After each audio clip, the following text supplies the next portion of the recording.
জান আমার বউ কেন রাগ করছে আমার সাথে? এত শ্রদ্ধা সম্মান নিয়ে কথা বলতো কেমন লাগে বলো, না তো আমি এখনই আসতাম। ঠিক আছে, এখন আসলে আমার আর রোজা থাকবে না।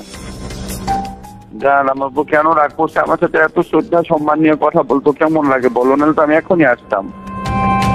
আমার জাস্ট বুকটা ভেঙে গেছে। এইভাবে মানুষ বিজয় উদযাপন করে? আসল নাম মোহাম্মদ নজরুল ইসলাম, যাকে আপনারা চেনেন আসিফ নজরুল নামে। মোহাম্মদ নজরুল ইসলাম নাম পাল্টে যেভাবে আসিফ নজরুল হয়েছেন, ঠিক একইভাবে খোলস পাল্টে এক এক সময় এক এক পাত্রে হাজির হয়েছেন। পাত্র আলাদা হলেও পাত্রী হিসেবে আসিফ নজরুল সবখানে ফিট। কতটা ফিট সেটা জানতে আজকের পুরো অনুসন্ধান। আসিফ নজরুল স্যার, তুমি আসলে কার? কথায় আছে প্রয়োজনীয়তায় উদ্ভাবনের জনক। আসিফ নজরুল স্যারকে নিয়ে আজকের অনুসন্ধানটাও প্রয়োজনের প্রেক্ষিতেই করতে হয়েছে। অনেক জরুরি ইস্যুর মাঝেও আসিফ নজরুল স্যারের ইস্যুটাকে প্রাধান্য দিতে হয়েছে, কারণ তার হাতে আমাদের ভবিষ্যৎ গড়ার দায়িত্ব দিয়েছি আমরা। ইতিহাস গড়ার পথে যাত্রা করা ট্রেনের চালক যদি ভুল পথে যাত্রা করে, তাহলে এই জাতি আর কখনোই গন্তব্যে পৌঁছতে পারবে না। আসিফ নজরুল ওরফে নজরুল ইসলামকে সামনে রেখে সুখের স্বপ্ন নিয়ে 18 কোটি যাত্রী যে ট্রেনে চেপে বসেছে, সেই ট্রেন ভবিষ্যতে কোন দিকে যাবে সেটা অনুমান করতে চালকের অতীত সম্পর্কে একটু জেনে আসা বাঞ্ছনীয়। আসিফ নজরুলের অতীত কেমন সেটা জানার আগে ভারতীয় গোয়েন্দা সংস্থা বাংলাদেশে কিভাবে তাদের অপতৎপরতা চালায় সেটা একটু বুঝে আসতে হবে। বাংলাদেশের রয়ের প্ল্যান অনুযায়ী মোট 3টি লেয়ার কাজ করে। প্ল্যান এ সরাসরি ভারতের পক্ষে ঘোষণা দিয়ে কাজ করা, যেটা গেল 15 বছর আওয়ামী লীগ এবং হিন্দুরা করেছেন। রাষ্ট্রীয় গুরুত্বপূর্ণ প্রতিষ্ঠানগুলোতে বড় বড় পদ পদবি নিয়ে এরা সরাসরি ভারতের এজেন্ডা বাস্তবায়ন করেছে বাংলাদেশে। এমনকি শেখ হাসিনা নিজে ঘোষণা দিয়ে ভারতের পক্ষে কাজ করার কথা স্বীকার করেছেন। আমরা ভারতকে যে দিয়েছি সেটা ভারত সারা জীবন মনে রাখবে। দ্বিতীয় লেয়ারে থাকা রয়ের সদস্যরা কাজ করে গোপনে। তারা সরাসরি ভারতের পক্ষে কথা না বললেও ভারতীয় দূতাবাসের সাথে তাদের সার্বক্ষণিক যোগাযোগ রেখে ভারতের প্রয়োজনে সবকিছু করে থাকে। তৃতীয় লেয়ারে থাকা রয়ের সদস্যরা সবচেয়ে ভয়ঙ্কর। এদেরকে সাধারণ দৃষ্টিতে দেখে মনে হবে প্রচণ্ড ভারত বিরোধী, কিন্তু গোয়েন্দাদের প্রথম 2টি লেয়ার যখন অকৃতকার্য হয়, তখন সবশেষ লেয়ারটি কৌশলে দাঁড়িয়ে যায়। আর এই লেয়ারে যারা থাকে তাদের পরিচয় যখন প্রকাশ পায়, তখন আসলে কিছুই করার থাকে না, যে কারণে এদের ব্যাপারে অতি সাবধানী হওয়া অত্যন্ত জরুরি।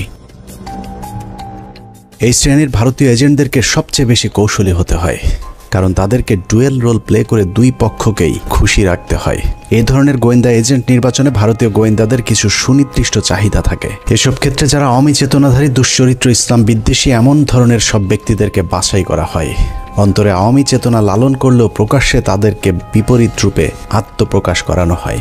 এ ধরনের এজেন্ট তৈরিতে 1 যুগ 2 যুগ, আবার কখনো তারও বেশি সময় লেগে যায়, যাতে তাদের পেছনের ইতিহাস মানুষ ভুলে যায়। দেখতে কিছুটা নিষ্পাপ, শ্রুতিমধুর, বাকপটু গোছের এসব এজেন্টদেরকে দিয়ে কখনো কখনো সাধারণ ভারত বিরোধীদের চাইতেও কঠোর ভাষায় ভারতকে আক্রমণ করানো হয়, যা দেখে মনে হবে এরা প্রচণ্ড ভারত বিরোধী। আর এভাবেই তাদেরকে ভারত বিরোধী শিবিরে ধীরে ধীরে জনপ্রিয় করে তোলা হয়। এবং অত্যন্ত যৌক্তিক কারণে আজকে ভারতের বিরুদ্ধে আমাদের স্বাধীনতার ডাক দিতে হবে, ভারতের বিরুদ্ধে আমাদের সার্বভৌমত্বের ডাক দিতে হবে। আসিফ নজরুল ভারতের সেই দীর্ঘমেয়াদী প্ল্যান সি এর অংশ কিনা সেটা বুঝতে আমাদেরকে আরও 32 বছর পেছন থেকে শুরু করতে হবে। 19 জানুয়ারি 1992। 1975-এর 15ই আগস্ট থেকে 1981 সাল পর্যন্ত 6 বছর ভারতীয় মগজ ধোলাইয়ের পর দেশে ফেরেন শেখ হাসিনা। শেখ হাসিনা দেশে ফেরার 15 দিনের মাথায় জিয়াউর রহমানকে হত্যা করে ভারত। জিয়াউর রহমান যেভাবে আন্তর্জাতিক মহলের কাছে জনপ্রিয় হয়ে উঠছিলেন, তাতে ভারতের মাথা ব্যথার কারণ হয়ে দাঁড়ায়, যে কারণেই তাকে হত্যা করে এরশাদকে ক্ষমতায় বসানো হয়। এদিকে প্রধানমন্ত্রী হিসেবে শেখ হাসিনাকে প্রস্তুতির কাজও চলতে থাকে। 1990 সালে এরশাদের পতনের পর ভারতের ইচ্ছে ছিল শেখ হাসিনাকে প্রধানমন্ত্রী বানানোর, কিন্তু 1991 সালের নির্বাচনে সবাইকে অবাক করে দিয়ে বাংলাদেশের মানুষ বেগম খালেদা জিয়াকে প্রধানমন্ত্রী নির্বাচিত করেন। 1991 সালে খালেদা জিয়া প্রধানমন্ত্রী হবার বছর না ঘুরতেই শুরু হয় ভারতের প্রথম চক্রান্ত। 1992 সালের শুরুতেই শুরু হয় দেশকে বিভাজনের মুখে ঠেলে দেওয়ার প্রথম ভারতীয় অভিযান। ভারতীয় চর জাহানারা ইমামকে সামনে রেখে প্রতিষ্ঠা করা হয় 71-এর ঘাতক দালাল নির্মূল কমিটি এ ঘাদানিক। শুরু হয় বিভাজনের রাজনীতি। শেখ মুজিবের সময়ে কথিত যুদ্ধাপরাধের মীমাংসিত একটি বিষয়কে সামনে এনে পুরো জাতিকে স্বাধীনতার পক্ষ আর বিপক্ষের দুই ভাগে ভাগ করে দেয়া হয়। সার্বভৌম রাষ্ট্রের সংবিধানকে বৃদ্ধাঙ্গুলি দেখিয়ে তৈরি করা হয় কথিত গণ আদালত, এবং সেই আদালতে বিচারিক কার্যক্রম পরিচালনা করা হয়। রাষ্ট্রের বিচার ব্যবস্থাকে চ্যালেঞ্জ করার অপরাধে খালেদা জিয়া সরকার জাহানারা ইমাম সহ 24 জনের বিরুদ্ধে একটি রাষ্ট্রদ্রোহ মামলা করেন। নিশ্চয়ই ভাবছেন অনুসন্ধানের কোথা থেকে কোথায় যাচ্ছি। আসলে এত কিছু বলার কারণ, যাকে নিয়ে অনুসন্ধানের শুরু করেছে সেই আসিফ নজরুলের আসল পরিচয় খুঁজে বের করতেই এত কিছু বলা হচ্ছে। 1992 সালে খালেদা জিয়ার সরকার প্রথম ভারতের যে ষড়যন্ত্র রুখে দিয়েছিলেন, সেই ষড়যন্ত্রের উদ্যোক্তাদের মধ্যে অন্যতম ছিলেন জাহানারা ইমাম, শাহরিয়ার কবির, মুনতাসির মামুন এবং ভারতীয় গুপ্তচর আসিফ নজরুল। জাহানারা ইমামকে প্রধান আসামি করে খালেদা জিয়ার সরকার যে রাষ্ট্রদ্রোহ মামলাটি করেছিল, সেই মামলার অন্যতম একজন আসামি ছিলেন আমাদের আজকের আসিফ নজরুল ওরফে মোহাম্মদ নজরুল ইসলাম। এই যে আসিফ নজরুল এখন নাম করা কলাম লেখক, তাকে নিয়োগ করা হলো। আপনারা জেনে খুশি হবেন, আসিফ নজরুলের আদর্শিক গুরুর নাম জনাব শাহরিয়ার কবির। শাহরিয়ার কবির যখন সাপ্তাহিক বিচিত্রার সম্পাদক, আসিফ নজরুল ছিলেন তার প্রধান সেনাপতি। ভারতের এজেন্ডা বাস্তবায়নে ভারতের প্রধান সেনাপতির ভূমিকায় ছিলেন শাহরিয়ার কবির। শাহরিয়ার আসিফদের যৌথ প্রযোজনায় ভারতীয় মিশন বাস্তবায়নের কাজ যখন তুঙ্গে, তখন ভারতীয় ষড়যন্ত্রের বীজ দাঁত ভেঙে দিতে উল্কার মতো ছুটে আসে এক উজ্জ্বল নক্ষত্র। আমরা ভারতকে দেখিয়ে দেব ইনশাআল্লাহ, এই পৃথিবীতে বাংলাদেশের সবচাইতে বড় দুশ্মন ভারত। সবচাইতে বড় দুশ্মন কে? হ্যামিলিয়নের বাঁশিওয়ালার মতো মাওলানা দেলোয়ার হোসেন সাইদি যখন অ আ ক খ করে সারা দেশের মানুষকে ভারতীয় ষড়যন্ত্রের ব্যাপারে ঐক্যবদ্ধ করছিলেন, তখনই পদে আগুন জ্বলে যায় আসিফ নজরুল আর তার আধ্যাত্মিক গুরু শাহরিয়ার কবিরের। আমি আল্লাহর নামে কসম করে বলছি, আল্লাহ তোমার জাতের কসম, তোমার ইজ্জতের কসম, তোমার সম্মানের কসম, 1971 সনের এক ফোঁটা পানি বা কাদা আমার গায়ে লাগে নাই, লাগে নাই, লাগে নাই। ভারতের বিরুদ্ধে গর্জে ওঠা সাইদি 80-র দশক থেকে এদেশের মানুষকে ভারতীয় ষড়যন্ত্রের বিষয়ে সচেতন করতে থাকেন। গল্প, কেচ্ছা কাহিনীর পরিবর্তে কোরআনে বিদ্যমান রাজনৈতিক এবং অর্থনৈতিক তফসিরের মধ্য দিয়ে নতুন ধারার কোরআনের মাহফিলের যাত্রা শুরু করেন আল্লামা দেলোয়ার হোসেন সাইদি। বিড়ালের মতো 500 বছর বেঁচে থাকার কোনো লাভ নাই, সিংহের মতো 1 ঘন্টা বাঁচতে চাই।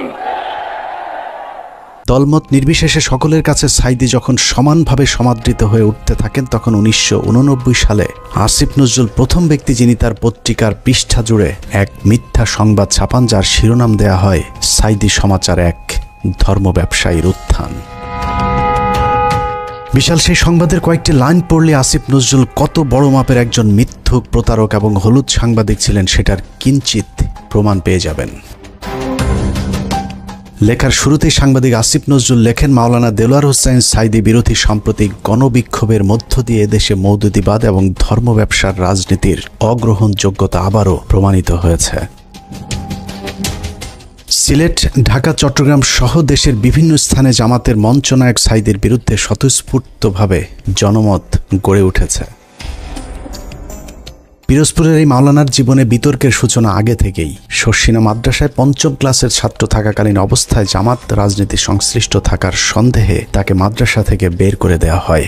তারপর তিনি লেখেন, শর্ষিনা মাদ্রাসার পর তিনি খুলনা আলিয়া মাদ্রাসায় ভর্তি হন। সে মাদ্রাসা থেকে তিনি কামেল পাশ আদৌ করেছেন কিনা এ নিয়ে দেশের আলেম সমাজের প্রচুর সন্দেহ রয়েছে। দেশের শতাধিক আলেম এ বিষয়ে সত্যতা প্রমাণের জন্য সাইদির প্রতি একাধিকবার চ্যালেঞ্জ ছুড়ে দিলেও দেলোয়ার হোসেন সাইদি নাকি কখনোই সেই চ্যালেঞ্জ গ্রহণ করেননি।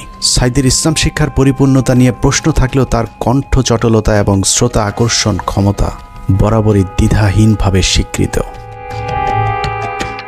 বিভিন্ন টকশোতে ব্যক্তিগত আক্রমণ করার বিরুদ্ধে সবক দেয়া আসিফ নজরুল তার সেই লেখায় দেলোয়ার হোসেন সাইদিকে চরমভাবে ব্যক্তিগতভাবে আক্রমণ করেছিলেন। তিনি লিখেছেন, বিভিন্ন সূত্রের দেয়া তথ্য অনুযায়ী স্বাধীনতা যুদ্ধের আগেই কণ্ঠ সম্পদকে অবলম্বন করে সাইদি পিরোজপুরের গড়ের হাটে সুর করে আতর, তসবিহ, ধর্মীয় পুস্তক বিক্রি করে জীবিকা নির্বাহ করতেন।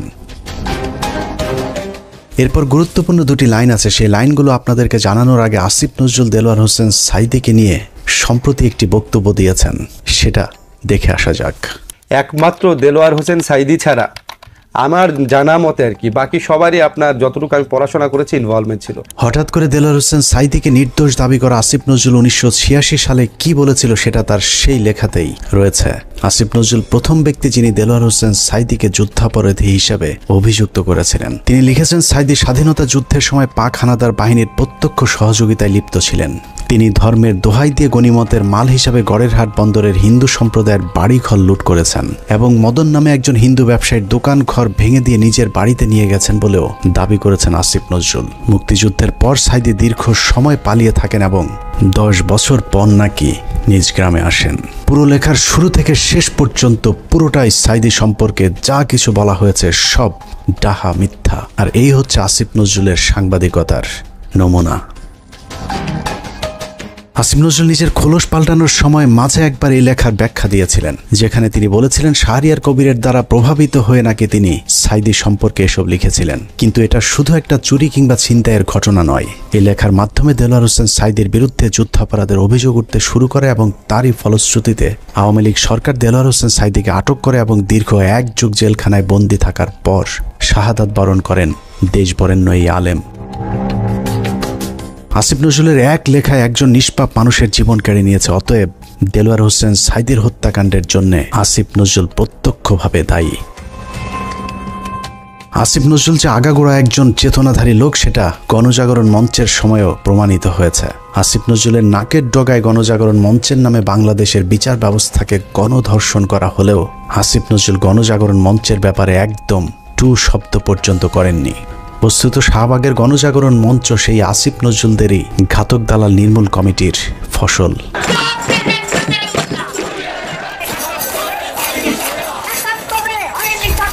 আসিফ নজরুলের কাঁধে দেয়া ভারতীয় ষড়যন্ত্রের প্রথম অ্যাসাইনমেন্ট শেষ হয়েছে। আসিফ নজরুল নিজেকে পাল্টে এখন ভারত বিরোধী আর আওয়ামী বিরোধী প্রমাণের চেষ্টা করে যাচ্ছেন। মাঝে হজ করে এসেছেন, রোজাও রাখেন, রোজার মাঝে পরকিয়া করতে গিয়ে কাপড়ও নষ্ট করেন। এখন তুমি বাসায় একা একা বসে আছো, কেউ যত্ন নিচ্ছে? কিছু না, আমি শুয়ে ঘুমাচ্ছি, শুয়ে আছে। চলে আসো আমার কেন, দেখে যাও আমাকে। আমি তো দেখে যাও। আমিও তো চাই। জ্বর আক্রান্ত অবস্থায় পড়ে আছো এখন। আমি আসলে ইয়ে তো কেউ থাকে না কেন তোমার পাশে এখন? আসলে দেখে যাও আমাকে। আসতে চাই। সব দেখতেছি জান, আমার বউ কেন রাগ করছে আমার সাথে? এত শ্রদ্ধা সম্মান নিয়ে কথা বলতো কেমন লাগে বলো, না তো আমি এখনই আসতাম। চলে আসো, আসবে না এখন। তোমার গাড়ি নাই? না গাড়ি নেই, একটু আসো না। আসবে না, এখন বাসার মধ্যে একটু জানলেই আসবে আসতে।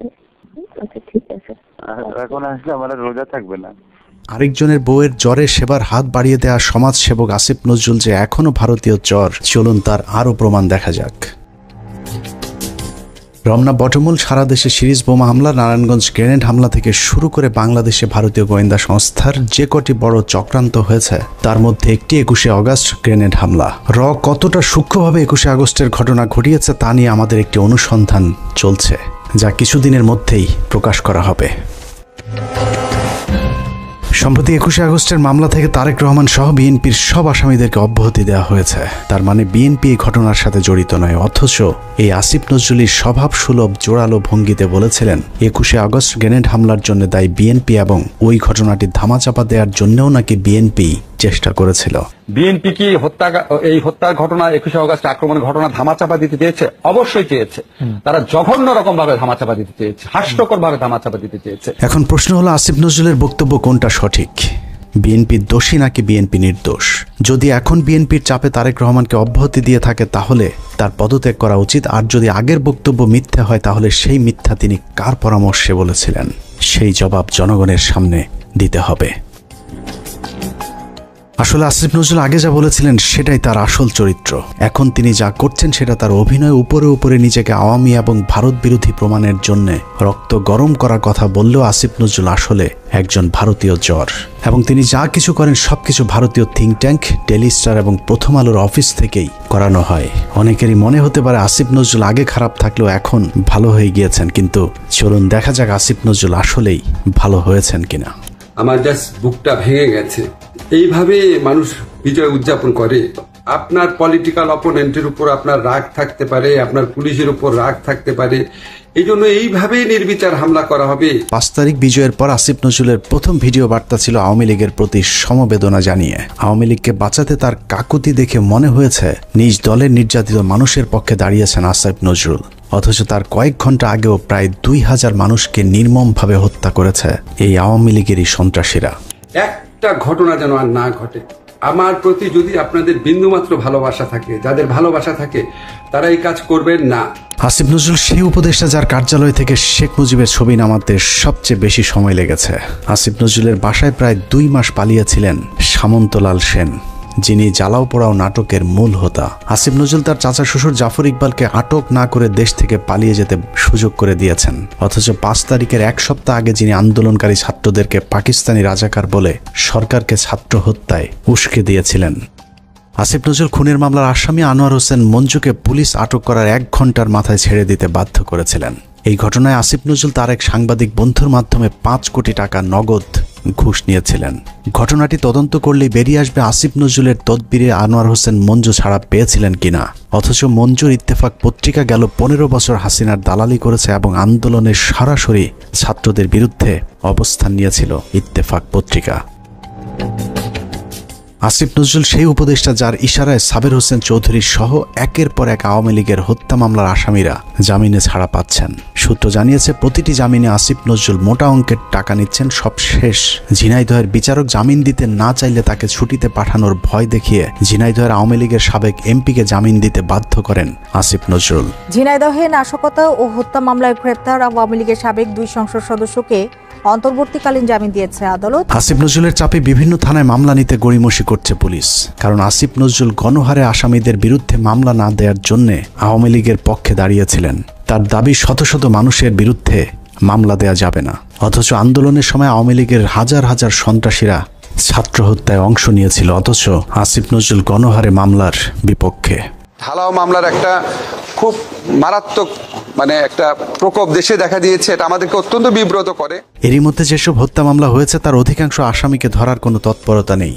প্রায় সবখানে আওয়ামী লীগের লোকজন যেভাবে বুক ফুলিয়ে ঘুরে বেড়াচ্ছে তাতে মনে হচ্ছে এ যেন দেখার কেউ নেই। 15ই আগস্ট জাতীয় দিবস বাতিল করা হয়েছিল, সেই রায় স্থগিত করা হয়েছে আসিফ নজরুলের নির্দেশে। সবচেয়ে ভয়ঙ্কর বিষয় হলো যে ছাত্রদের প্রতিনিধি হিসাবে আসিফ নজরুল উপদেষ্টার পদ বাগিয়ে নিয়েছেন। সেই ছাত্রদের কতজন জুলাই হত্যাকাণ্ডে নিহত হয়েছিলেন তাদের সংখ্যাও এখন পর্যন্ত সঠিকভাবে গণনা করা হয়নি। যারা আহত হয়েছিল তাদেরও খোঁজ নিচ্ছে না সরকার। উন্নত চিকিৎসার অভাবে আহত অনেকে মৃত্যুর দিকে এগিয়ে যাচ্ছে। অথচ আগস্টেই বলা হয়েছিল তাদেরকে উন্নত চিকিৎসার জন্য বিদেশে পাঠানো হবে। বাস্তবে এখন পর্যন্ত একজনকেও বিদেশে পাঠানো হয়নি উন্নত চিকিৎসার জন্য। আমার এই শরীরে আমি কি করতে পারবো? যার হাত নাই সে শরীরে কি করতে পারবে? যার পা নাই তার সে এখানে দেখেন চোখে অনেক গুলি আছে। আমার এলাকাতে আমার ছোট ভাই আমার একসাথে আন্দোলন করছে, ওর মাথার ভিতরে এখনো 2টা গুলি আছে। ইস্তিয়াক না, ও কি করবে? আমাদের পুনর্বাসনের একটা ব্যবস্থা করা উচিত। সরকার কি করতেছে? টাকা তো কি করতেছে ওগুলা? আমরা কি উন্নয়নের, আমরা কি আর কি দেশ সংস্কারের অংশ না? এদেরকে এইভাবে অমূল্য, এদেরকে টিস্যু হিসাবে এখন ফেলে দেওয়া হয়েছে। টিস্যু, এরা এখন টিস্যু। আমিও আন্দোলনে ছিলাম, হয়তো আল্লাহ আমার শরীর সুস্থ রাখছে, আমি আল্লাহর কাছে লাখো শুকরিয়া করি। কেন লাখো শুকরিয়া করি জানেন? কারণ কি আমি যদি গুলি খেতাম, আমি যদি আহত হইতাম, কেউ দেখতে আসতো না আমাকে, কেউ দেখতে আসতো না আমাকে।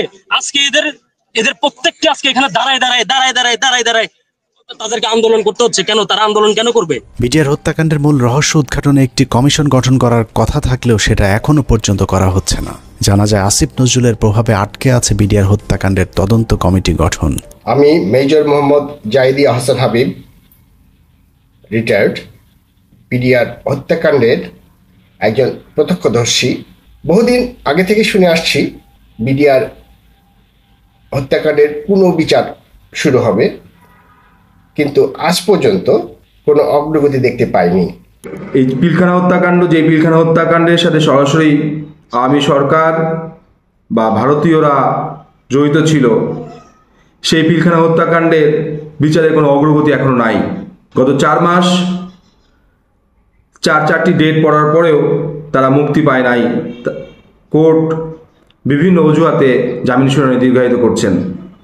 এদিকে পিলখানা হত্যাকাণ্ডে বলির পাঠা বিডিআর জওয়ানদের মামলায় 5 তারিখের পর 3টি জামিন শুনানি হয়েছে। প্রথমটিতে আসিফ নজরুল পিপি নিয়োগ দেওয়ার সময় পায়নি, দ্বিতীয় শুনানির একদিন আগে পিপি নিয়োগ দেওয়া হলেও পিপি নাকি মামলার নথি দেখার সময় পাননি, আর তৃতীয় শুনানিতে নথি পড়ার জন্য আরও কয়েকদিন সময় চেয়েছেন রাষ্ট্রপক্ষ। এভাবেই হাইকোর্ট দেখানো হচ্ছে দেশপ্রেমিক জওয়ানদেরকে। 5 তারিখের পর এরই মধ্যে 2 জন বিডিআর জওয়ানের জেলখানায় রহস্যজনক মৃত্যু হয়েছে। এতে বিডিআরের অন্য সদস্যরাও আতঙ্কে আছেন বিডিআর হত্যাকাণ্ডের ঘটনা ধামাচাপা দিতে তাদেরকেও ধীরে ধীরে অসুস্থতার নামে হত্যা করা হতে পারে। একইভাবে তারেক রহমানের মামলাগুলোতেও নানাভাবে জটিলতা তৈরি করে রাখা হয়েছে। এখনও লুৎফুজ্জামান বাবরকে ছাড়ার কোনো খবর নেই। এক মহান দেশপ্রেমিক সেনা কর্মকর্তা মেজর জেনারেল রেজ্জাকুল হায়দারকে এখনও মামলার দোহাই দিয়ে জেলে আটকে রাখা হয়েছে। দেখে মনে হচ্ছে আসিফ নজরুল আর প্রথম আলোর জন্যই ছাত্ররা স্বাধীনতা এনেছিল। এখনও কয়েক হাজার আলেম জেলখানায় বন্দী, কৃত্রিম জটিলতা সৃষ্টি করে তাদের জামিন শুনানির সুযোগও দেওয়া হচ্ছে না। ডিজিটাল সিকিউরিটি অ্যাক্টের মামলায় হাসিনা সরকারের আমলে যারা জেলে গিয়েছিলেন তাদের অধিকাংশ এখনো পর্যন্ত জেলখানায় বন্দী আছেন। ভাবুন তো, তাদের জন্য কি স্বাধীনতা আসেনি?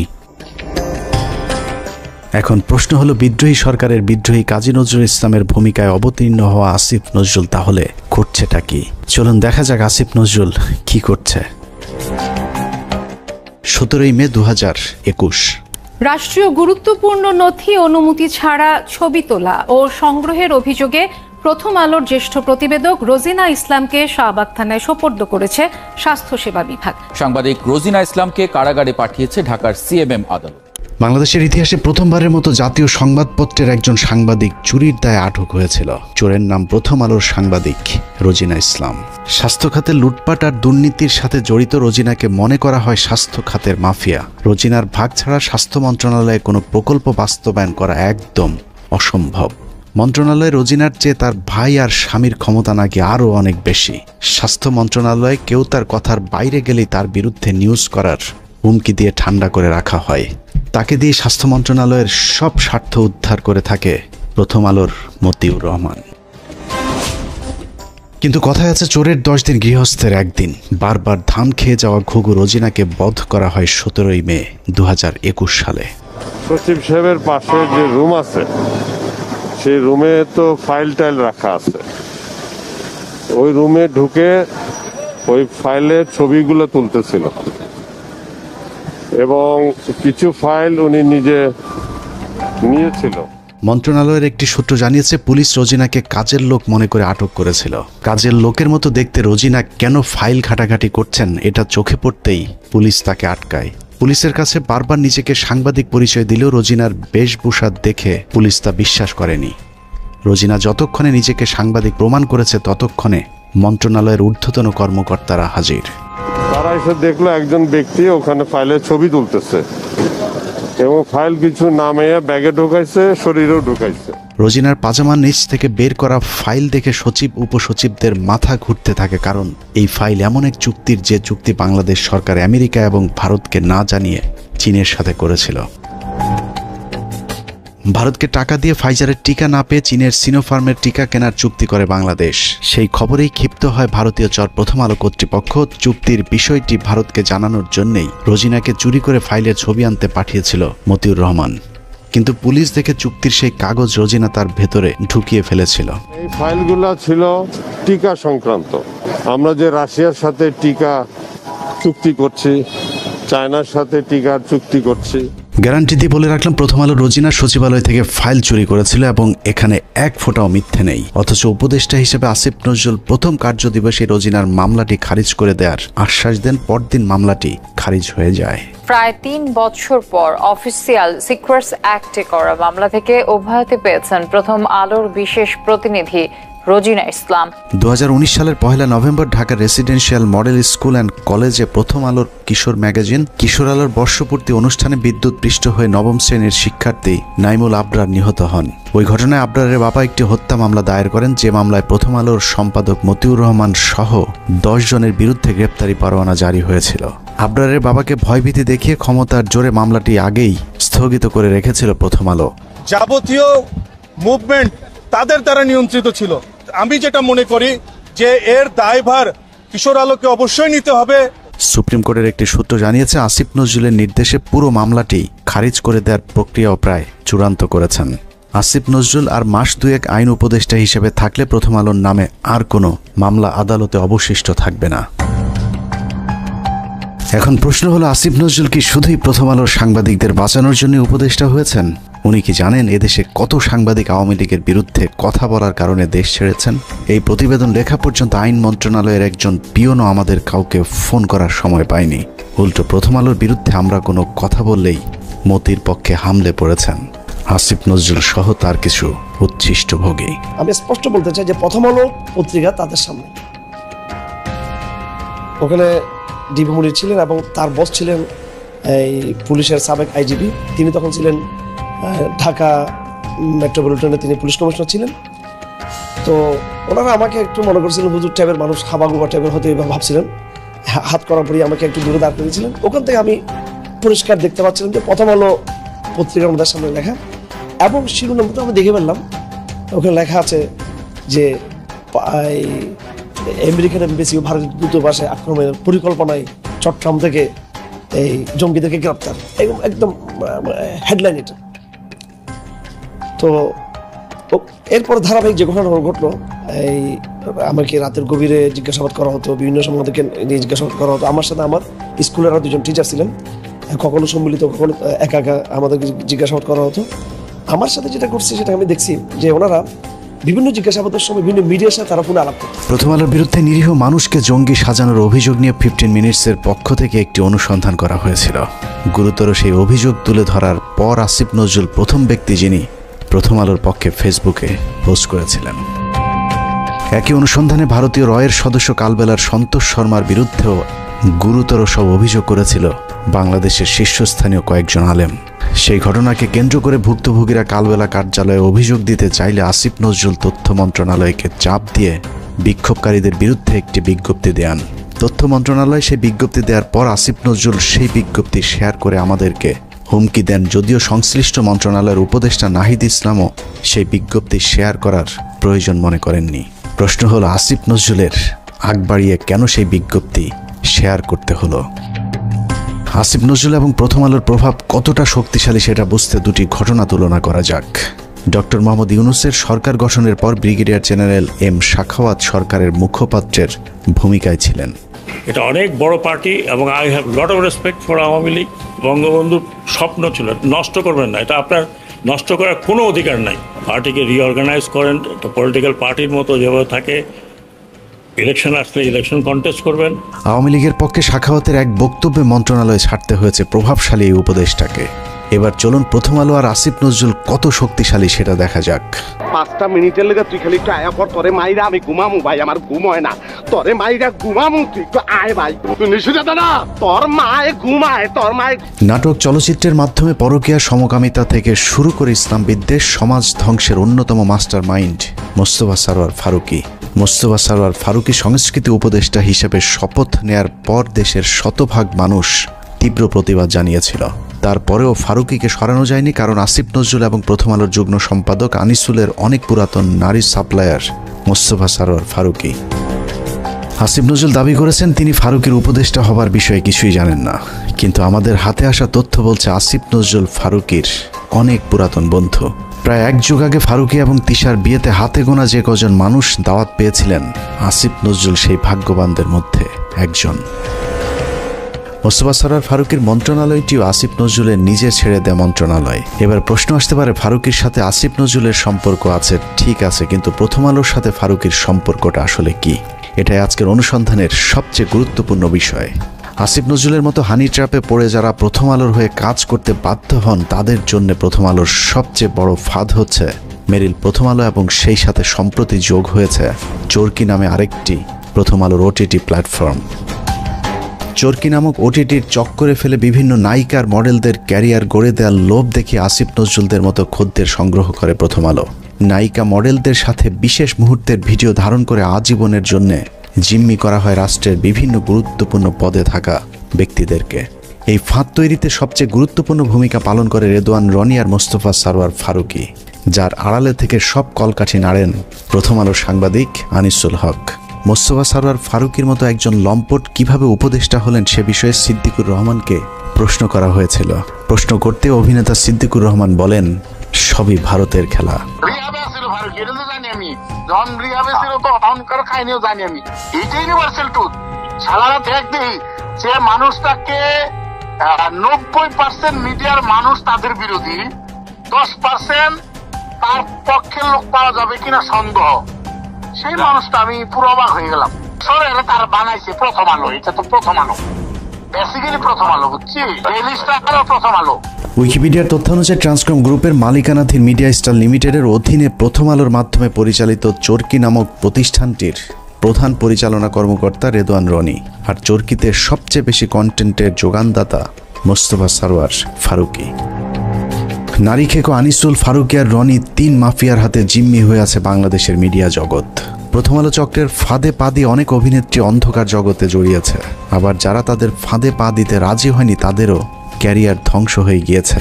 তো আজকাল তো দেখা যাচ্ছে শেখ হাসিনার তারাইয়া যেই জিনিসটা হয়েছে সেখানে সেই উপদেষ্টারা মানে উচ্ছিষ্ট করছে দেশটাকে।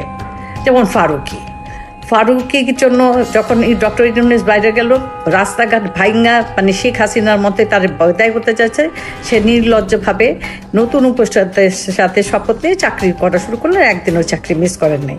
এই ফারুকি তো একটা সময় দেখতাম গাঞ্জা ছাড়া কিছু খায় না, হ্যাঁ।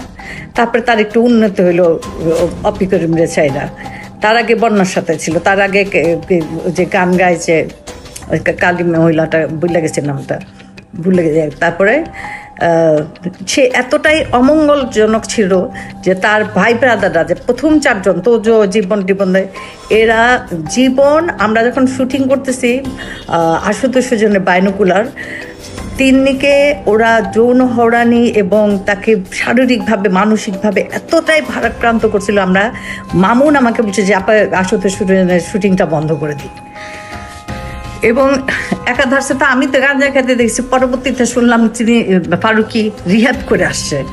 এটা আমার কথা না, এটা একদম আপনারা যারা ভীষণভাবে ওনার সাথে সম্পৃক্ত সিদ্দিক ওটা এখনও বলতেছে যাচ্ছা গেল। এই ফারুকির কর্মকাণ্ড শুনবেন। আমি রাজীব নামে ওদের তখন 69-এর সময় একটা এডি খারাপ একটা কথা বলছে, আমি বললাম যে এই কথাটা তোমার মুখে মানায় না, তুমি কেন বললে যে এখান থেকে শিখছে। আমি উদাহরণস্বরূপ ওইখানকার এডি দিয়ে বললাম তোজু এইটা ওইটা ওইটা। ফারুকি এতটাই মানে তখন গান্ধা চোটে ভুলে গেছে গে, সবই দরজা আটকাইয়া সব এডিগুলো রেখে আমাকে মাঝখানে এমন অপমান করলো, তোজু এরকম সেরকম সেরকম। আমি না হতভম্ব হয়ে গেলাম। ওর এইটুকু মাথা ছিল না তখন, নন ম্যাট্রিক বা ম্যাট্রিক হইলে যা হয়, পড়াশোনার তো মানে গদবাদা কিছু নেই। পোটেনশিয়াল কি দিছে, 3 সাম 4 সাম, তারপরে মানে যা তা আর কি। আবার আমারটা সময় পরকিয়া, এখন আমার প্রেমের কথা বলতে পারে, বলতেই পারে। তো আগে বলবো আপনারা উচ্ছিষ্ট করেন না দেশটাকে। ফারুকি আমি মেনে নিলাম, অনেক শিল্পী তোমাকে বাধাই দিয়েছে। এভাবে প্রথম আলো কেন্দ্রিক এক সিন্ডিকেট গড়ে উঠেছে মিডিয়া পল্লীতে, যাদেরকে সুবিধা দিতে আসিফ নজরুলের মাধ্যমে ফারুকিকে উপদেষ্টা বানিয়েছে প্রথম আলো। যে কারণে হানি ট্র্যাপের শিকার আসিফ নজরুল সারা জীবন গণতন্ত্রের পক্ষে কথা বলেও গোটা দেশের মানুষের মতামতকে উপেক্ষা করে ফারুকিকে উপদেষ্টা করে রাখতে বাধ্য হন। বর্তমান সরকারের প্রথম আলো চক্রের আরেক গুরুত্বপূর্ণ সদস্য প্রধান উপদেষ্টার প্রেস সেক্রেটারি শফিকুল আলম। 5 আগস্টের আগে কখনো শফিকুলের নাম কেউ শুনেছেন কিনা তার সন্দেহ আছে। তারপরেও 15 বছর হাসিনার বিরুদ্ধে চুপ থাকা শফিকুল হঠাৎ করেই রং পাল্টে হয়ে গেলেন বিদ্রোহী সাংবাদিক। ডক্টর মোহাম্মদ ইউনূসের ভারত বিরোধী পলিসির কারণে শফিকুল আলম এখন ভারতের বিরুদ্ধে কথা না বললেও তিনি সরকারের ভেতরে বসেই ভারতের এজেন্ডা বাস্তবায়ন করছেন। 5 আগস্টের 4 দিন পর 9 তারিখে বাংলাদেশে হিন্দু নির্যাতনের মিথ্যে অভিযোগ তুলে শাহবাগে হিন্দুদের যে সমাবেশ হয়েছিল, সেই সংবাদ এএফপিতে প্রচার করে তিনি প্রথম বাংলাদেশে হিন্দু নির্যাতনের বিষয়টি আন্তর্জাতিক স্বীকৃতি দিয়েছিলেন, যে বিষয়টি তিনি ফেসবুকে পোস্ট করেছেন। এছাড়া রাহুল আনন্দের বাড়িতেও আন্দোলনকারীরাই নাকি অগ্নি সংযোগ করেছে এমন মিথ্যা গুজবও তিনি তার ফেসবুকে ছড়িয়েছিলেন। ডক্টর ইউনূসের আদেশ মান্য করতে ইদানিং শফিকুল হিন্দুদের উপর নির্যাতনের বিষয়টি অস্বীকার করলেও প্রেস সেক্রেটারি হবার আগ পর্যন্ত তিনি হিন্দু নির্যাতনের মিথ্যা গুজব তার ফেসবুকে প্রচার করেছেন, যা এখনও তার ফেসবুক ওয়ালে গেলে পাওয়া যায়। শফিকুলের আসল পরিচয় জানতে তার কিছু পুরাতন ফেসবুক পোস্ট দেখলেই চলবে। 2020 সালে শেখ মুজিবের ব্যবহৃত জিনিসের প্রদর্শনীতে গিয়ে মুজিবের পছন্দের কালো কোট পরে ছবি পোস্ট করেছিলেন শফিক। অতীতে আওয়ামী প্রীতি এবং ইসলাম বিদ্বেষী এরকম অনেক পোস্ট রয়েছে শফিকুলের ফেসবুকে। 5 তারিখের পরেও অভ্যাসজনিত কারণে নিজের মুজিব প্রেম এবং ইসলাম বিদ্বেষী চিন্তার বহিঃপ্রকাশ ঘটছে তার বিভিন্ন লেখনীতে। 5 তারিখ শেখ মুজিবের মূর্তি ভাঙার ভিডিও শেয়ার করে শেখ মুজিবকে ইন্ডিপেন্ডেন্ট হিরো আখ্যা দিয়েছিলেন কথিত আওয়ামী বিরোধী সাংবাদিক শফিকুল আলম। আগস্টের 9 তারিখে শেখ মুজিবের নামের পরিবর্তে হযরত ইব্রাহিম আলাইহিস সালামের নামে এক্সপ্রেসওয়ের নাম পরিবর্তনে বেজায় কষ্ট পেয়েছিলেন শফিকুল আলম। শফিক লিখেছিলেন, শেখ মুজিবের নামের পরিবর্তে ইব্রাহিম আলাইহিস সালামের নাম দেওয়াটা একটা ফাজলামো। যারা মুজিবের নামের জায়গায় ইব্রাহিম আলাইহিস সালামের নাম চেয়েছেন তাদের বিচারের দাবি করে শফিকুল আলম লিখেছিলেন, যদি নাম পরিবর্তন করতেই হয় তাহলে ইব্রাহিমের নামের পরিবর্তে যোগেন্দ্রনাথ মণ্ডলের নাম দেয়া হোক। 15 বছর শেখ হাসিনা লুটপাটের উদ্দেশ্যে করা কোনো প্রকল্প নিয়ে শফিকের এত খারাপ লাগেনি যতটা মডেল মসজিদ করাতে লেগেছে। বিটিভির টকশোতে গিয়ে শফিক ক্ষোভ জানিয়ে বলেছেন, মডেল মসজিদ কেন বানাতে হবে? এই যে সরকারি ব্যয় আমার এত 560টা মসজিদ কেন করতে হবে? আমাদের মসজিদের কি অভাব পড়ছিল? বিএনপির ব্যাপারেও চরম বিদ্রোহী শফিকুল আলম। 5 তারিখের পর বিএনপি 3 মাসের মধ্যে নির্বাচন চাইলে শফিকুল বলেছিলেন, বিএনপি হাসিনাকে ক্ষমতা থেকে নামায়নি, অতএব বিএনপির কথা মতো তত্ত্বাবধায়ক সরকার তাদের মেয়াদ নির্ধারণ করবে না। সবকিছুর পর এখানেও প্রশ্ন আসতে পারে, প্রথম আলোর সাথে শফিকুল আলমের সম্পর্কটা কি? শফিকুল আলম সবশেষ এএফপির বাংলাদেশ ব্যুরো চিফ হিসাবে কাজ করেছেন। প্রধান উপদেষ্টার প্রেস সচিব হওয়ার আগে তার জায়গায় তিনি প্রথম আলোর জঙ্গি বিষয়ক বিশেষ সাংবাদিক সাবিহা আলমকে বসিয়ে এসেছেন। যেই সাবিয়ার বিরুদ্ধে 15 মিনিটসের অনুসন্ধানে দেখানো হয়েছিল কিভাবে তিনি মেজর জিয়াউল হকের বাবাকে হুমকি দিয়ে মিথ্যে জবানবন্দি নিয়েছিলেন। আপনি বলছেন যে জিয়া হচ্ছে একরোখা এবং ধর্মান্ধ ছিল, এই বক্তব্যগুলিও আপনি কোন পরিস্থিতিতে দিচ্ছেন? তখন যে পরিস্থিতি ছিল ওই পরিস্থিতির শিকার হয়ে আমি এটা বলতে পারি। এটা না বললে আপনাদের ওইটা মানে অত্যাচার হয়ে যেত, আমিও তো হয়তো আয়না করে থাকতে। উনি বললো যে আমি সাংবাদিক ও news I vote against something, মানে উনি নাকি উনি বিশেষ সাংবাদিক বললে যে জানেন আপনারা কিন্তু ক্ষতি হতে পারে, দেখো আপনি একটু চেক করতেছি বুঝলেন, মানে যদি আমি মানে ওনার পক্ষে আনসার না করবি আমার তো আয়না করে মানে কিডন্যাপ করে ফেলবে। প্রথম আলোর মতিউরের আরেক বন্ধু টিআইবির নির্বাহী পরিচালক ইফতেখারুজ্জামান, তাকে বসানো হয়েছে দুদক সংস্কার কমিশনের চেয়ারম্যানের পদে। 75 বছর বয়সী ইফতেখারুজ্জামান এক স্বৈর শাসক হিসেবে নিজের পদ আঁকড়ে বসে আছেন টিআইবিতে, যেখানে তার নিজের বিরুদ্ধে অভিযোগ রয়েছে টিআইবির রিপোর্ট জালিয়াতির। যেহেতু সরকারের সাথে ডক্টর ইফতেখারুজ্জামান বা টিআইবি যে নির্বাহী পরিচালক, ওনার সাথে কিন্তু সরকারের উচ্চ পর্যায়ে একটা ধর্মরম বা যোগাযোগ আছে। বিশেষ করে তখনকার প্রধানমন্ত্রী খুব প্রভাবশালী উপদেষ্টা জনাব এসপি ইমাম ও ঘরবি বলা যায় উনি খুব স্নেহভাজন ছিলেন। এখন অনেকটা বলা যায় এই সম্পর্কের কারণে আওয়ামী লীগ সরকার বা শেখ হাসিনা সরকার যাতে করে কোনো প্রকার ব্যয়কায়দা না পড়ে এবং টিআইবিও যেন ঝুঁকিতে না পড়ে বা শেখ হাসিনার বিরাগ ভাজন না হয়, তখন উনি যে কাজটা করেছেন এই রিপোর্টটাকে তামাদি করে দিয়েছেন, উনি প্রকাশ না করার জন্য সিদ্ধান্ত নিয়েছিলেন। এবং এই রিপোর্টটা যদি প্রকাশ পেত তাহলে বাংলাদেশের মানুষ, বাংলাদেশের জনগণ এবং বাংলাদেশের বিভিন্ন পর্যায়ে যারা আছে বা দাতা সংস্থাগুলোকে জানতে পারত যে বাংলাদেশে উচ্চ পর্যায়ে কিভাবে দুর্নীতিগুলো সংগঠিত হয়, আয়োজিত হয় এবং দুর্নীতির যে সাথে যুক্ত যারা মানে বলা যায় প্লেয়ার বা খেলোয়াড়, তারা কিভাবে সেখানে খেলে, হ্যাঁ, কার কি রোল থাকে এবং সেটার প্রভাব কি আমাদের দেশবাসী খুব ভালোভাবে জানতে পারত। টিআইবির সাবেক কর্মকর্তা রেজাউল করিমের করা কয়েকটি রিপোর্ট সহ বিগত আওয়ামী সরকারের বিরুদ্ধে করা গুরুত্বপূর্ণ কয়েকটি রিপোর্ট গায়েব করে দিয়েছিলেন ইফতেখারুজ্জামান। ইফতেখারের মাধ্যমে প্রথম আলো আসিফ নজরুল গং তাদের পছন্দের দুর্নীতিবাজ এক কর্মকর্তাকে দুদকের চেয়ারম্যান বানানোর অপতৎপরতা শুরু করেছেন। ইফতেখারুজ্জামানের নেতৃত্বে সংস্কার কমিশনের নামে কালক্ষেপণ করে দুর্নীতিবাজদের সম্পত্তি বিক্রি এবং হস্তান্তরের সুযোগ করে দেওয়া হয়েছে, অথচ অত্যন্ত সৎ এবং নীতিবান হিসেবে পরিচিত সাবেক বিচারক মোতাহার হোসেনের নাম প্রস্তাব করা হলেও আসিফ নজরুল সেটা আটকে রেখেছেন, কারণ মোতাহার হোসেনকে তিনি তারেক রহমানের ঘনিষ্ঠজন মনে করেন। আসিফ নজরুলের সাফ কথা, তারেক রহমানের ঘনিষ্ঠ কেউ দুদকের চেয়ারম্যান হতে পারবে না। 71 টিভির টকশো রিজার্ভ আলোচক জঙ্গি বিশেষজ্ঞ ভারতীয় আরেক রয়ের এজেন্ট ডেইলি স্টারের সাংবাদিক গোলাম মর্তুজা। 2018 সালে নির্বাচনের আগেও তারেক রহমান আর খালেদা জিয়াকে জঙ্গিদের নেতা বলা মর্তুজা হঠাৎ করে আওয়ামী বিরোধী ভিডিও আপলোড করা শুরু করেন ইউটিউবে।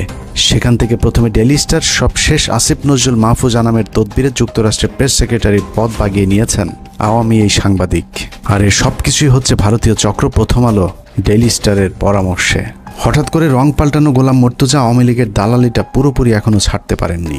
দুদিন আগেও গোলাম মর্তুজা ডিবিসির টকশোতে বলেছেন সরকার শেখ মুজিবকে জাতির পিতা না মানলেও শেখ মুজিব নাকি আরও শক্তিশালী হয়ে ফিরে আসবেন বাংলাদেশে। আর এটাই হচ্ছে সাংবাদিক গোলাম মর্তুজার আসল চেহারা। বঙ্গবন্ধু জাতির জনক হিসেবে যেভাবে ছিল সেভাবে থাকতে দিলেই সবচেয়ে ভালো হতো। বঙ্গবন্ধুকে ব্যবহার করা হয়েছে, সেই বঙ্গবন্ধুর আরেকবার মূল্যায়ন হবে এদেশে। এভাবেই প্রথম আলোর সব আওয়ামী চেতনাধারী বুদ্ধিজীবীদেরকে সরকারের গুরুত্বপূর্ণ সব জায়গায় বসিয়ে প্রথম আলো আর ভারতের অবস্থানকে শক্তিশালী করছেন আসিফ নজরুল। আসিফ নজরুল যে মন থেকেই সবকিছু করছেন তা নয়, অনেক কিছু সে না চাইলেও করতে হচ্ছে, কারণ আসিফ নজরুল অনেক আগে থেকেই তার আলু আরেকজনের খেতে বর্গা দিয়ে রেখেছেন। এই আলুর দোষে পুরো আইন মন্ত্রণালয় এখন আওয়ামী লীগ দখলে নিয়েছে। আসিফ নজরুল যেন নীরব এক দর্শক। বিষয়টা একদমই হাস্যকর নয়। আপনি কি জানেন আসিফ নজরুলের ব্যক্তিগত সহকারীকে? আসিফ নজরুলের ব্যক্তিগত সহকারী হচ্ছেন শামসুদ্দিন মাসুম, যিনি তত্ত্বাবধায়ক সরকার ব্যবস্থা বাতিলের মূল হোতা সাবেক প্রধান বিচারপতি ABM খায়রুল হকের ব্যক্তিগত সহকারী ছিলেন। নরেন্দ্র মোদীর সবশেষ নির্বাচনে জয়ী হবার পর শেখ রেহানার সাথে সফর সঙ্গী হয়েছিলেন আসিফ নজরুলের পিএস শামসুদ্দিন মাসুম।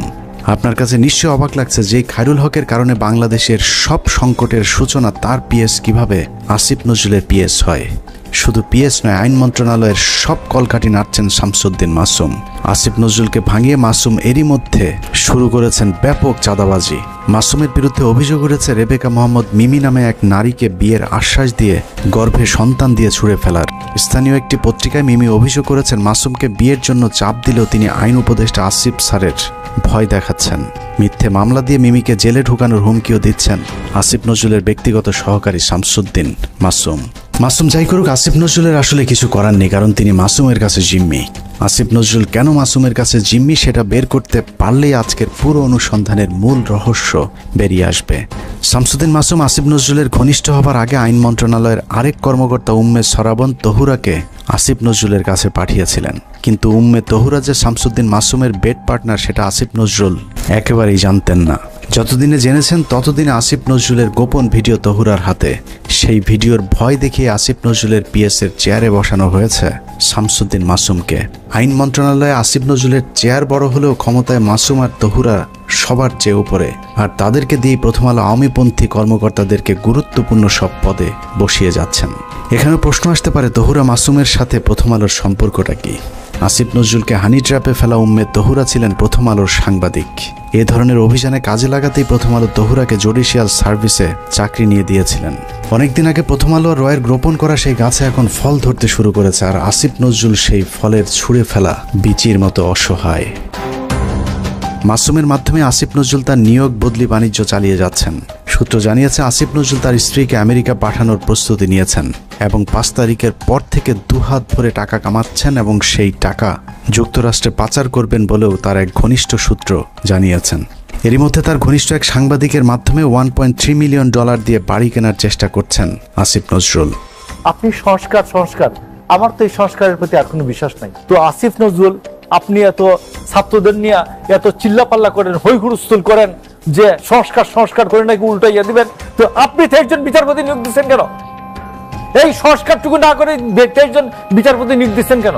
এভাবেই চলছে আসিফ নজরুলের সংস্কার। একদিকে ভারতীয় গোয়েন্দাদের শাখা অফিস ডেইলি স্টার প্রথম আলোর এজেন্টদেরকে বিভিন্ন জায়গায় বসানো হচ্ছে, অন্যদিকে আওয়ামী লীগকে বাঁচানোর সব চেষ্টা চালিয়ে যাচ্ছেন আসিফ নজরুল। মাঝখানে যে স্বপ্ন নিয়ে মানুষ জীবন দিল তাদের সেই স্বপ্ন অঙ্কুরেই বিনষ্ট হবার পথে। তারপরেও আমাদের দেশের কিছু মানুষ স্বপ্ন দেখে আসিফ নজরুলের হাত ধরে এই দেশ সিঙ্গাপুর হবে। তাদের সাথে আমিও একটু স্বপ্ন দেখতে চাই, আর সেই স্বপ্ন বাস্তবায়ন করতে হলে বাস্তবেও কিছু একটা হতে হবে। কিন্তু আসলেই কি বাস্তবে কিছুই হচ্ছে? আসিফ নজরুল সারা জীবন প্রবাসীদের জন্য মায়া কান্না করে আসলেও কার্যত প্রবাসীদের জন্য কোনো পদক্ষেপ নেওয়া হয়নি, অথচ সেই মন্ত্রণালয়টি এখন তার অধীনেই। এখনও সৌদি, মালয়েশিয়া, সিঙ্গাপুর সহ মধ্যপ্রাচ্যে যেতে আগের মতোই বাড়তি টাকা গুনতে হয়। এখনও কেউ মারা গেলে তাদের লাশ আনার টাকাটাও ওই পরিবারগুলোর জন্য বোঝা হয়ে দাঁড়ায়। সারা বছর ভারতের বিরুদ্ধে কথা বলে বিডিআর হত্যাকাণ্ড ধামাচাপা দেওয়ার চেষ্টা করছে আসিফ নজরুল। বিডিআর জওয়ানদের ছাড়ার কোনো ব্যবস্থা নেই। আওয়ামী বিচারকেরা এখনো পর্যন্ত তাদের বিচার কার্য চালিয়ে যাচ্ছেন। আওয়ামী লীগ আমলে জেলে যাওয়া রাজনৈতিক বন্দীরা এখনো জেলে পচে মরছেন, অথচ আসিফ নজরুলের কোনো ভ্রুক্ষেপ নেই। তারেক রহমানের বিরুদ্ধে মামলাগুলোর ক্ষেত্রে আইনের দোহাই দিয়ে আটকে রাখা হয়েছে। মাহমুদুর রহমানের মতো বিপ্লবীকে আইনের দোহাই দিয়ে জেলে ঢুকানো হয়েছে। কথায় কথায় আইন শেখানো আসিফ নজরুলকে উত্তর দিতে হবে কোন আইনে শেখ হাসিনাকে ক্ষমতা থেকে সরানো হয়েছে। আসিফ নজরুল উপদেষ্টাই বা হয়েছেন সংবিধানের কোন ধারায়? পুলিশ ধরার পর 3 হত্যা মামলার আসামি মুন্নি শাহ কোন আইনে ছাড়া পেলেন? রাতের আধারে আনোয়ার হোসেন মঞ্জুর কাছ থেকে 5 কোটি টাকা নিয়ে তারপর তাকে ছাড়তে বাধ্য করা সংবিধানের কত নম্বর অনুচ্ছেদে বর্ণিত আছে? আইন উপদেষ্টার চাচা শ্বশুর হলেই কি হত্যা মামলার ওয়ারেন্টের আসামিকে বিদেশে পাঠিয়ে দেওয়া যায়? তাহলে জাফর ইকবালকে আসিফ নজরুল কোন আইনে পালিয়ে যেতে সাহায্য করেছেন? সারা দেশে হত্যা মামলার আসামিরা নির্দ্বিধায় কোন আইনের বলে ঘুরে বেড়াচ্ছেন? বাংলাদেশের সংবিধানের কোন ধারায় তাদেরকে বাঁচানো হচ্ছে? পরিস্থিতি দেখে মনে হচ্ছে প্রথম আলোর তত্ত্বাবধানে সরকারের একটি অংশ আওয়ামী লীগকে বাঁচানোর আপ্রাণ চেষ্টা চালিয়ে যাচ্ছে। এত কিছুর পরও বিএনপি জামায়াতের এক শ্রেণীর নেতারা প্রথম আলো ডেইলি স্টারকে বাঁচাতে তাদের পাশে গিয়ে দাঁড়িয়েছে, অথচ 15 বছরে বাংলাদেশকে জঙ্গি রাষ্ট্র বানানোর কারিগর এই প্রথম আলো। শুধু বাংলাদেশ নয়, খালেদা জিয়া এবং তারেক রহমানকে জঙ্গিদের নেতা হিসাবে সারা পৃথিবীর কাছে তুলে ধরেছে এই প্রথম আলো ডেইলি স্টার। 2024 সালে বলে রাখলাম, প্রথম আলোকে ভারত মুক্ত করতে না পারলে এদেশকে আবারও ভুগতে হবে। সমস্যা হলো যেদিন বুঝবেন সেদিন আর কিছুই করার থাকবে না। ভারত আর আওয়ামী লীগ যদি আরেকবার সুযোগ পায় তাহলে এই দেশকে আর কখনোই স্বাধীনতার সূর্য দেখতে দেওয়া হবে না। কে কোন দল করে জানি না, শুধু এতটুকুই বলবো, প্রথম আলোর পক্ষে যে কথা বলবে সেই ভারতীয় দালাল। অতএব প্রথম আলো আর স্বাধীনতা একসাথে বাংলাদেশের মানচিত্রে থাকতে পারে না। এটা কোনো পত্রিকা নয়, এটা ভারতীয় গোয়েন্দা সংস্থার বাংলাদেশি একটি শাখা। আমরা কোনো পত্রিকা বন্ধ চাই না, কিন্তু প্রথম আলোর বিরুদ্ধে যে মানুষ হত্যার ভয়াবহ অভিযোগ উঠেছে তার বিচার যতদিন না হবে ততদিন তাদের বিরুদ্ধে আমাদের যুদ্ধ চলবে। তাদের পাশে যে দাঁড়াবে তাকেই শত্রু হিসেবে চিহ্নিত করা হবে। আল্লাহ হাফেজ।